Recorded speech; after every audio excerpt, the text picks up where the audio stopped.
So I am one of two district managers, and basically, each of us we go to the same stores. We have 16 stores in our chain, and we share responsibilities. We work together, and um, what we're really doing is trying to make sure we're on the same mindset. Going to each of the stores, helping with any issues or any procedures, anything that daily work that the managers need to do, and make sure all of our main stops are on the same page, and we're just doing what needs to be done, what is right, whether it's daily work or any problems, that kind of thing. Let's back up a little bit. And how did you get started in convenience? How'd you end up here?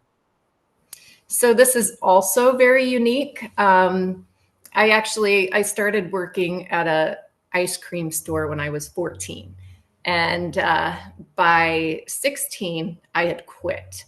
And my mom was a manager at one of the main stops in the town that we lived in, and she said, "Well, I need help, so you're going to work for me." And so I started working for her as cashier at 16, and doing, other little things that she needed help with. And so then, as I went through school, high school, and then at the end of high school, I knew I was going to go to college. So I went to started college for my associate's degree in criminal justice. Um, and so I was working on that while I was working for my mom. And so then at 19, I was still working there part time, and they needed an assistant manager at one of the stores. So they said, you know the ins and outs of, the C-store side of it, the cashier side of it. So are you interested in this? And I said, sure. So I moved on as assistant manager, and then I finished schooling, and I couldn't leave. Um, so I became manager, and then from there they said, well, we have a different store. Would you be interested in that? And I said, yeah, absolutely. It was more work. It was a faster pace, and I'm all about, I like change. I'm not like other people that they say they don't like change. I love change. So I moved to a different store, and then my last manager position was in Pioneer, which is my last store. And then from there is when I moved on to district manager. We see this a lot where people work with family or they work with longtime friends. Um, what was that like, and what's the hardest part about doing that? So there is a lot of challenges there. You absolutely know what I'm talking about. I'm sure everyone that's listening probably has some story of working with family, or in friends, or lending money to family and friends.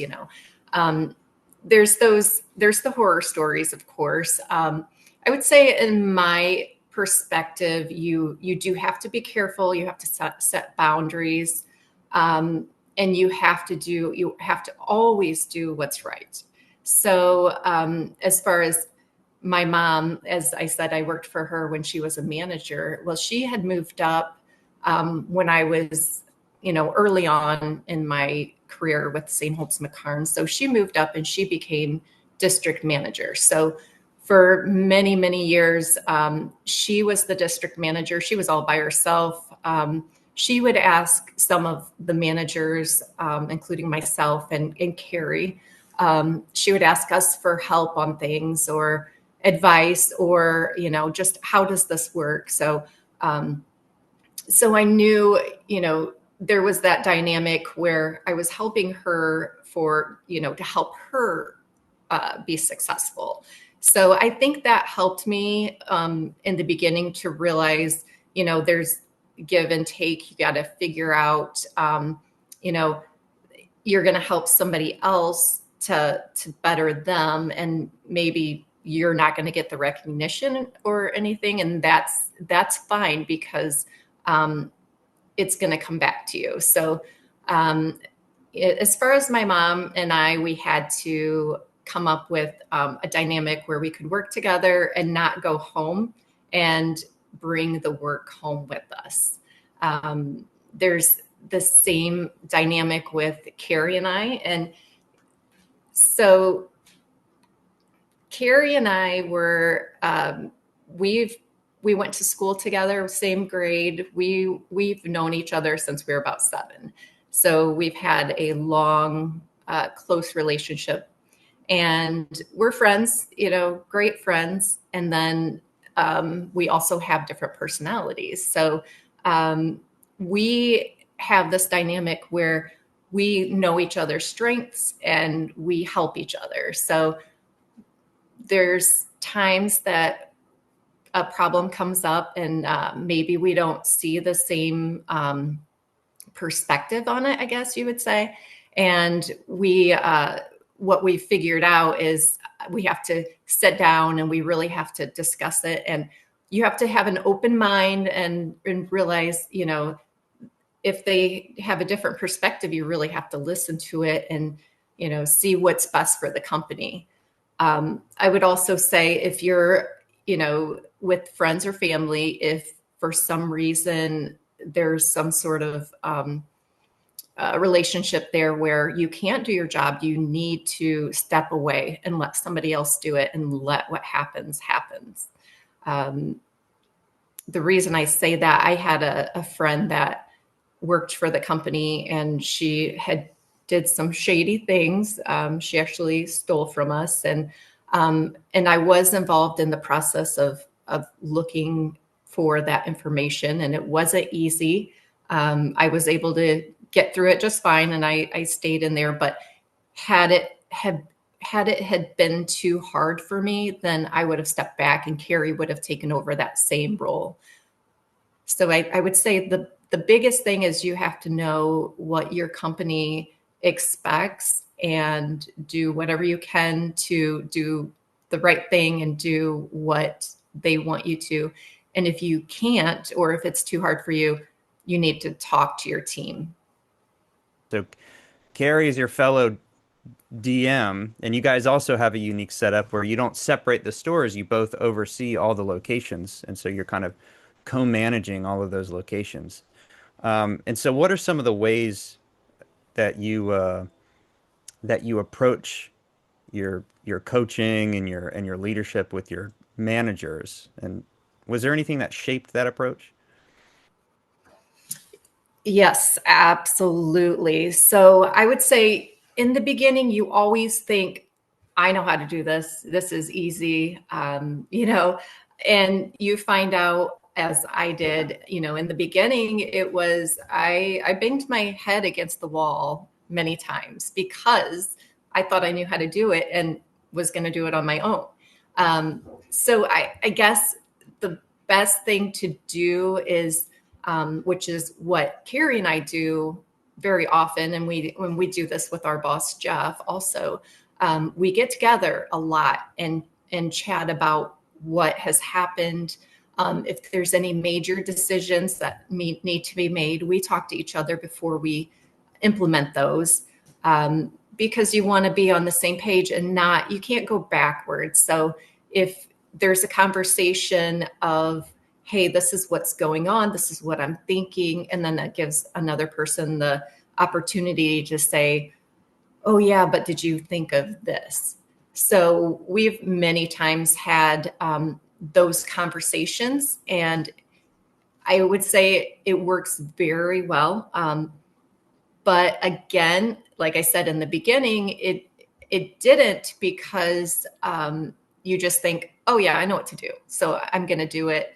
And any kind of role that you can have, such as manager, district manager, assistant manager, any of those, I think communication is huge. Whether it's just saying, hey, this happened today, this is what I'm thinking of doing, is that okay? Or if it's, I just don't know. You know, a lot of people think that saying I don't know what to do is a sign of failure, and it's not. It absolutely isn't. I've been here for 24 years. If you take out the time I left for taking care of my kids, um, after 24 years, I still call and say, so this is what's happening. You know, what do you think about this? And I get my team's information, you know, their perspective on it. And, you know, we come up with the best plan. And so I don't want to be alone. I don't want to be alone in making those decisions. You know, I see that a lot. We get, you know, the opportunity to interact with you and your whole team a lot, and I see that all the time. Every time we're in a call with you and Carrie and Jeff, he loves diverting to you guys. Well, Nickie, Carrie, what do you guys think? And that's So where I, we learned it. yeah, and you guys have that great culture. What's one of your favorite things about the role you're in right now? My favorite thing is being there to help shape the future managers or current managers and assisting them in being successful. I think one of my strengths is making the manager realize, like I said, that not knowing or making a mistake is a failure, because it's not. It's a learning experience, and I hope that every one of them now and in the future realizes that those mistakes is a learning lesson. So don't take that as stress or a failure, and you know, just ask for help or ask for somebody to be there just to go through it with you.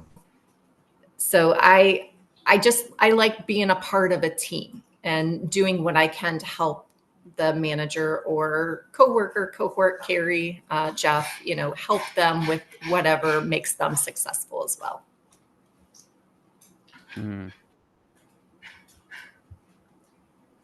If you were coaching an assistant manager or a manager, let's say it's an assistant trying to move up to a um, a manager role, or a manager trying to move into that bigger, higher volume store, bigger team, and So the reality of the job, and it really doesn't matter what level you are on, the reality of the job is that it's very challenging, very stressful. You're always going to have new issues, new problems. You're going to run into things that you've never seen before, as I still do. Um, so you just have to learn to know that you're going to have problems. You just got to figure out how to get through them, whether it's yourself or you use your team.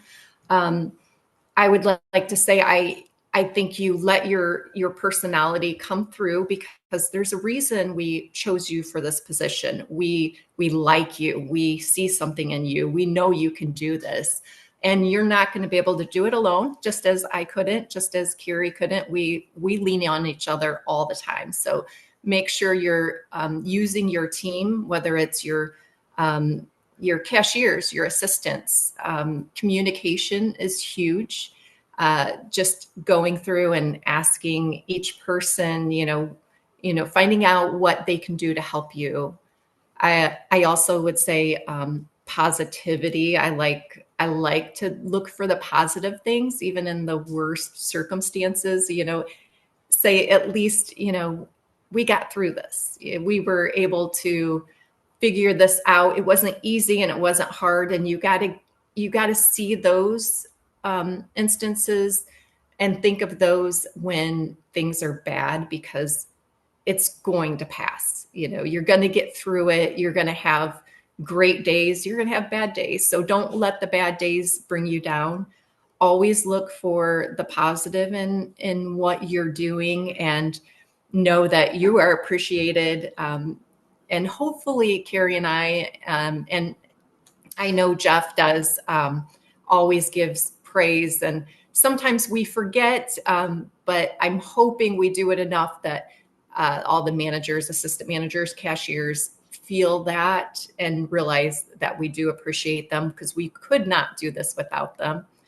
And I want to make one more point. One thing that, one phrase I've always loved, and I try and live by it. I try to get other people to see it.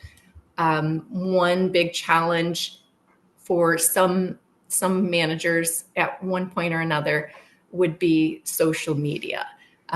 Sometimes our customers don't see what we see, and we can't really go on social media and explain things or try and give our argument on what may have happened. And so we have to not say anything because we don't want to fight with anybody. So what I tell people when this kind of thing comes up is a phrase that I absolutely love.